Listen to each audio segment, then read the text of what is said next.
Hey guys, तो कैसे हैं आप सब लोग। उम्मीद करता हूँ आप पहले की तरह अच्छे ही होंगे।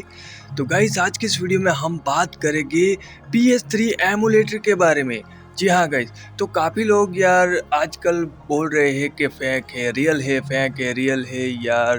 तो ये फेक तो बिल्कुल भी नहीं है एमुलेटर, ठीक है, रियल प्रोजेक्ट है। लेकिन यार प्रॉब्लम की वजह से डेवलपर को ऐसा करना पड़ रहा है। बॉक्स 64 में RPCS 3 को चलाना पड़ रहा है। तो ये डायरेक्ट पोर्ट नहीं हो सकता है हाल फिलहाल में, ठीक है।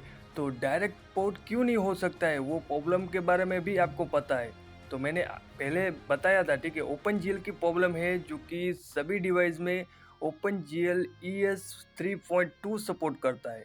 और RPCS 3 को चलाने के लिए गाइस आपको चाहिए OpenGL 4.0 या फिर OpenGL 4.2, ठीक है। हाल ही में ये जो OpenGL वर्जन है ये गाइस एग्जिट नहीं करते हैं कोई भी डिवाइस में, दुनिया में कोई भी डिवाइस में ये वर्जन एग्जिट नहीं करते हैं, ठीक है। हमारे जितने भी डिवाइस है उसमें OpenGL 3.2 सपोर्ट करते हैं, ठीक है। तो यही है बड़ी प्रॉब्लम गाइस। तो गाइस ये OpenGL वाली प्रॉब्लम बहुत ही बड़ी है जो कि ये हाल फिलहाल में सॉल्व नहीं हो सकती है, ठीक है। जैसा हमें एमुलेटर चाहिए वैसा हमें नहीं मिल सकता है हाल फिलहाल में गाइस, ठीक है। जैसे कि PPSSPP इधर SX2 ऐसा हमको डायरेक्ट नहीं मिल सकता है, ठीक है। तो ये अहमद डेवलपर गाइस एमुलेटर को लेके आ रहे हैं, वो बॉक्स 64 में चलने वाला है, ठीक है। तो अहमद डेवलपर क्या कह रहे हैं देखिए यहाँ पर।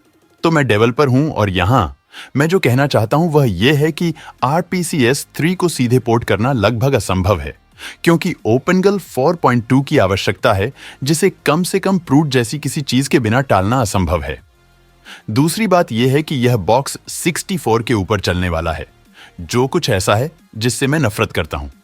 लेकिन यह मुख्य योजना नहीं है और मेरे पास कोई अन्य विकल्प नहीं है। मुख्य योजना इसे प्रूट के ऊपर मूल रूप से चलाने की है ताकि यह बढ़िया प्रदर्शन दे सके। मैं बस RPCS 3 को बॉक्स 64 के लिए यथासंभव अनुकूलित बनाने पर काम कर रहा हूं, जब तक कि मुझे RPCS 3 को 864 में संकलित करने का कोई तरीका नहीं मिल जाता। यह प्रोजेक्ट आसान नहीं है और अब मुझे समझ में आ गया है कि आज तक PS3 एमुलेटर क्यों नहीं है, लेकिन मैं फिर भी अपना सर्वश्रेष्ठ करने जा रहा हूं।